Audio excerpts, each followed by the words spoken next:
जानता हूं कि जिस तरह से इस देश की तबाही हो रही है उसके केवल जिम्मेदार प्रधानमंत्री हैं, और रुपए में जो गिरावट है वो प्रधानमंत्री की, मोदी की लोकप्रियता और उनकी इज्जत में जिस तरह से गिरावट आ रही है उसी तेजी से रुपया भी गिर रहा है। कि प्रधानमंत्री मोदी जिस तरह का ड्रामा करते हैं, जिस तरह का पाखंड रचते हैं और नौटंकी करते हैं, उसने इस देश को तबाह कर दिया। और हकीकत में प्रधानमंत्री ने, ये यूं कहो कि मोदी सरकार ने भारत की जनता के साथ में विश्वासघात किया है। एक खूंखार शेर की आकृति बनाकर इस देश के राष्ट्रीय प्रतीकों से छेड़छाड़ करके वो व्यक्ति आज की तारीख में शब्दों से डरता, उसकी टांगें कांपती हैं शब्दों से। देश में दंगा कौन करा रहा हर कोई जानता है, कहने की जरूरत नहीं है। इस देश में हिंदू मुस्लिम की नफरत, घृणा कौन फैला रहा हर कोई जानता है। अराजकता फैलाने वालों को भी जानता है, और सबसे ज्यादा अराजकता फैला रही है इस देश की सरकार, बीजेपी सरकार, चाहे केंद्र में हो और चाहे राज्यों में। और 2014 में नहीं, ये संसद का गला घोंटने वाली बात है और इस देश के लोकतंत्र की गर्दन काटने वाली बात है। अगर यही स्थिति है तो शब्दों को क्या बैन करना है या शब्दों को उसमें से विलोपित करने की जो बात कही जा रही है, हटाने की बात कही जा रही है संसदीय कार्रवाई में से, इनके मुंह पे टेप ही लगा दो ना पूरी तरह से, ये बोल ही नहीं सके। और इनको टेप क्या लगाओ, इनको बंद करके, क्योंकि बेगुनाह लोगों के खिलाफ एफआईआर तो की ही जा रही है, जेल में तो उन्हें डाला ही जा रहा है, तो इन्हें भी पूरी तरह से जो है फाइल वाइल तो खुली रखी होंगी इनकी, तो जो भी है इनको वो बैन करके पूरी तरह से इनका मुंह सिल के घरों में बिठा दो इन्हें, बात खत्म। गलत शब्द है भगोड़ा हो गया, भगोड़ा कहाँ, भगोड़ा क्या गलत शब्द है? ये जो शब्द है ये भारत के कानून में जो दंड संहिता है, यानी जो आईपीसी है, इंडियन पिनल कोड है, उसमें ये शब्द है भगोड़ा। ये शब्द सीआरपीसी में है। आप इसे कैसे जो मतलब कह सकते हो ये असंसदीय है? अगर ये असंसदीय है तो कानून में क्यों इस्तेमाल हो रहा है? होता नहीं होता, जिसको अंग्रेजी में प्रोक्लेम्ड ऑफेंडर बोल देते हैं, भगोड़ा ये शब्द है ना। दूसरा, इसके साथ साथ जो आप कह रहे हो असत्य, ये असत्य शब्द जो है ये कहां से असंसदीय शब्द है भाई? ये कब से होगा असत्य शब्द, असंसदीय शब्द? इसके अलावा तानाशाह दुनिया में बहुत ही मजबूती के साथ स्थापित एक शब्द है, और हर तानाशाह द्वारा जिस तरह की शासन व्यवस्था चलाई जाती है उसको तानाशाही कहा जाता है। और वर्तमान में इस देश के जो प्रधानमंत्री हैं वो स्वयं तानाशाह हैं और दोगले चरित्र के व्यक्ति हैं, घड़ियाली आंसू बहाते हैं और कायरों की तरह काम करते हैं। अगर ये शब्द है तो कहां इसमें दिक्कत है? ये जो सारी चीजें क्यों हटाई जा रही है? सारी चीजें ये इस देश की संसद को पूरी तरह से खत्म करने की बात है। ये संसद का गला घोंटने वाली बात है। जो ये सब कुछ किया जा रहा है इस देश के लोकतंत्र को खत्म करने वाली बात है। आप अगर ये शब्द कह रहे हैं कि ये इस्तेमाल नहीं होंगे तो आप ये बताइए कि इनकी जगह कौन से शब्द इस्तेमाल होंगे, किन शब्दों? और ये जो शब्द हैं सारे के सारे, अगर आप इन्हें हटा देते हैं संसद की कार्रवाई से, तो जो वो कार्रवाई हुई है, जो लोगों ने अपना वक्तव्य रखा है, जो भी संसद की प्रोसीडिंग्स है, जो चर्चा हुई है, जो बहस हुई है, उनमें से ये शब्द हटने के बाद में आप समझिए कि भाषा बिल्कुल ऐसे हो जाएगी निष्प्राण, जैसे व्यक्ति के मरने के बाद में उसके प्राण निकल जाए, या यूं कहो कि चेतना अंदर से निकल जाए तो शरीर बिल्कुल बेकार हो जाता, वैसे ही हो जाएंगे। तो उसका फिर अर्थ क्या रहेगा उस पूरी प्रोसीडिंग्स का? और ये सब कुछ जानबूझ के किया जा रहा है, इसलिए किया जा रहा है कि जिस तरह से संसद में, राज्यसभा और लोकसभा में विपक्ष ने अपनी चर्चाओं में मोदी सरकार को पूरी तरह से नंगा किया, उसका हर झूठ, उसका हर असत्य लोगों को दिखाया, मोदी के जो घड़ियालू आंसू हैं उनको जो लोगों को बताया, वो सारा सब कुछ इसीलिए वो दिखे नहीं, इसलिए इन सबको बैन किया जा रहा है। और उसके बाद कोई अर्थ रहेगा नहीं, क्योंकि संसद की जो भी कार्रवाई होती है, विधानसभा की कोई भी कार्रवाई होती है, वो पूरी लिखी जाती है शब्द बाय शब्द। तो जो वो सारी कार्रवाई लिखी जाएगी वो इसलिए होता है कि पूरा रिकॉर्ड है, किस सदस्य ने क्या कहा, किस विषय पर किस तरह की चर्चा हुई, किस किस ने भाग लिया और चर्चा कैसे कैसे कहां तक पहुंची, वो सारी चीजें इसलिए रिकॉर्ड के कल आने वाला कोई व्यक्ति है तो इतिहास में झांक के देखेगा, पूछेगा भी पार्लियामेंट की प्रोसीडिंग उस दौरान क्या हुई थी, तो देखेगा सब कुछ रिकॉर्ड है। उस तारीख से उस तारीख तक सत्रीय सत्र चला, मानसून सत्र हो चाहे शीतकालीन सत्र हो चाहे ग्रीष्मकालीन सत्र हो, ये चले, उसमें ये कार्रवाई, वो रिकॉर्ड होता है। अब आप उससे निकाल देंगे तो मोदी सरकार की कायरता, उसका डर, इसलिए लोगों के सामने अब ये जो सामने आ रहा है, इसके माध्यम से ये जो सारे निकाले जा रहे हैं, क्योंकि उनका जो झूठ है वो कहीं पकड़ में न आ जाए, इसलिए सारे की जा रहे हैं और कोई इसका कारण नहीं है। निश्चित तो प्रधानमंत्री ने खुद कहा, भाई जिस समय ये वो थे, मुख्यमंत्री थे गुजरात के, उस समय इन्होंने कहा, तो अब इसी से अंदाजा लगा लें कि भैया अगर ये डॉलर गिर रहा है तो प्रधानमंत्री की इज्जत भी गिर रही है। यही तो है ना। मैं तो ये मानता हूं कि जिस तरह से इस देश की तबाही हो रही है उसके केवल जिम्मेदार प्रधानमंत्री हैं, और रुपए में जो गिरावट है वो प्रधानमंत्री की, मोदी की लोकप्रियता और उनकी इज्जत में जिस तरह से गिरावट आ रही है, उसी तेजी से रुपया भी गिर रहा है। आप कह रहे हैं या लोग या वो गुलाम कह रहे होंगे या गुलाम, हाँ तो बीजेपी है, बीजेपी तो कहेगी उनके पास और है क्या। बीजेपी के कहने से नहीं होता, जो अंधभक्त है उनके कहने से नहीं होता, जो आम जनता है, पब्लिक है, वो क्या कहती है।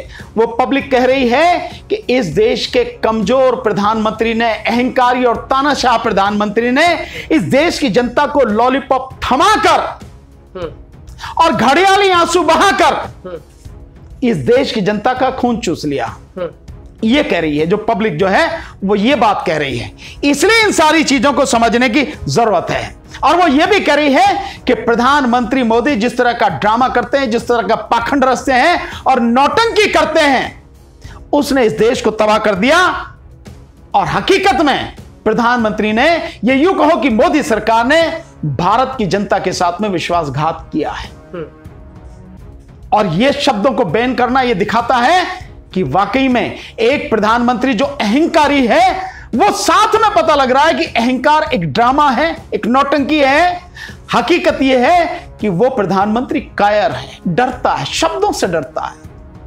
एक खूंखार शेर की आकृति बनाकर इस देश के राष्ट्रीय प्रतीकों से छेड़छाड़ करके वो व्यक्ति आज की तारीख में शब्दों से डरता है, उसकी टांगें कांपती हैं शब्दों से। देश में दंगा कौन करा रहा हर कोई जानता है, कहने की जरूरत नहीं है। इस देश में हिंदू मुस्लिम की नफरत, घृणा कौन फैला रहा हर कोई जानता है। इस देश में मस्जिदों पर जिस तरह से भगवा फहराने की कोशिश की जा रही है, इस देश के मुस्लिम समाज का जिस तरह से नरसंहार करने की लगातार घोषणा की जा रही है, कौन कर रहा है? वो कौन लोग हैं? किन से जुड़े हुए हैं? किन संगठनों के लोग हैं? किस पार्टी के लोग हैं? किस पार्टी से जुड़े हुए लोग हैं? हर कोई जानता है। अराजकता फैलाने वालों को भी जानता है। और सबसे ज्यादा अराजकता फैला रही है इस देश की सरकार, बीजेपी सरकार, चाहे केंद्र में हो और चाहे राज्यों में। अराजकता का मतलब भी समझते हैं। अराजकता का मतलब क्या है? अराजकता का मतलब यह है कि कानून का कोई राज नहीं। तो आज की तारीख में तानाशाही चल रही है, गुंडागर्दी चल रही है। ये सरकारों का काम नहीं है, लेकिन सरकारें इसी तरह से काम कर रही हैं। किसी भी बेगुनाह के घर को बुलडोजर से तुड़वा देना, यह है अराजकता। किसी भी बेगुनाह के खिलाफ झूठी एफआईआर करना, जेल में डाल देना और एक ही अपराध के लिए 6 जगह एफआईआर करना, यह है अराजकता। यह है अराजकता। जिस तरह से बेगुनाह जुबैर को ऐसे व्यक्ति की कंप्लेंट पर, बल्कि कंप्लेंट भी नहीं है, उसने केवल टैग कर दिया, एक जो उसका हनुमान भक्त के नाम से वो उसका ट्विटर हैंडल है, वो टैग कर दिया दिल्ली पुलिस को।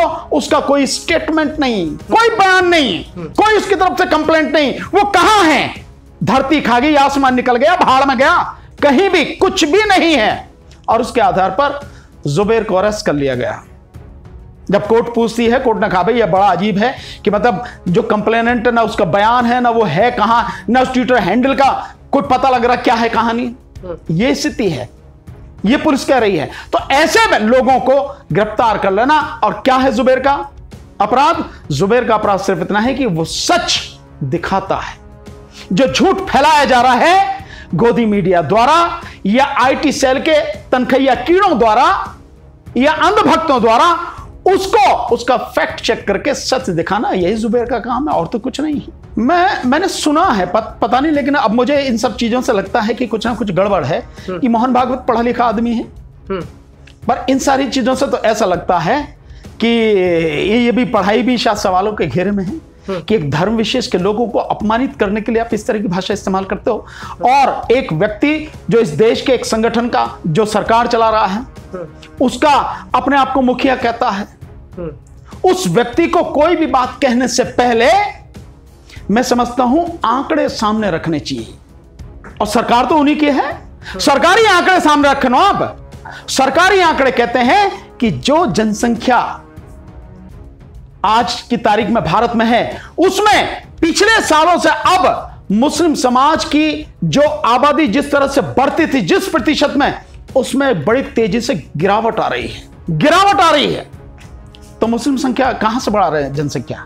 और ये जनसंख्या के लिए ये सब जो कहे जा रहे हैं कि जनसंख्या ये बढ़ा रहे हैं, वही उनका एजेंडा है जो हिंदू मुस्लिम की राजनीति करते हैं, और कुछ नहीं है। और अब क्यों किया जा रहा है? क्योंकि सरकार इस समय बुरी तरह से घिरी हुई है। जो वो खूंखार शेर की आकृति जो बनाई है, देश के जो राष्ट्रीय प्रतीक है, राष्ट्रीय चिन्ह है, उसको विकृत करके जो ये बनाया गया खूंखार शेर, आदमखोर शेर, और स्थापित किया गया है नई संसद के परिसर में, वहां जो स्थापित किया गया, उस पर सरकार घिर रही है। ये जो शब्द असंसदीय शब्द जो कहे गए हैं, अनपार्लियामेंट्री जो वर्ड्स यूज किए गए हैं, उनको जो संसद की कार्रवाई से निकालने की बात की जा रही है, इस पर घिरी है। और संसद के परिसर में सांसद धरना नहीं दे सकेंगे, प्रदर्शन नहीं कर सकेंगे, उसके लिए जो लगातार सरकार घेरे में आ रही है। और इसके पहले शिक्षा है, रोजगार है, स्वास्थ्य सुविधाएं हैं, महिलाओं की स्थिति है, किसानों की दशा है, मजदूरों की स्थिति है, पुरानी पेंशन का मसला है, ओआरओपी है, ये जो सारे मुद्दे हैं, और भयानक बेरोजगारी है इस पे, और बढ़ती हुई महंगाई जो आज से पहले कभी नहीं थी, इस पे जो सरकार बुरी तरह से घिरी हुई है, उसमें ये मुद्दे उछाले जा रहे हैं हिंदू मुस्लिम वाले, जनसंख्या का। इस तरह से बेहतर काम करें, जरा वो हिसाब लगा के देखें। प्रधानमंत्री जिस समय इस देश में अटल बिहारी वाजपेयी थे, उनके समय में डॉलर के मुकाबले रुपया कम हुआ 3 रुपए, 3 रुपए कमजोर हुआ। उसके बाद में प्रधानमंत्री मनमोहन सिंह आए, 10 साल उनका कार्यकाल रहा।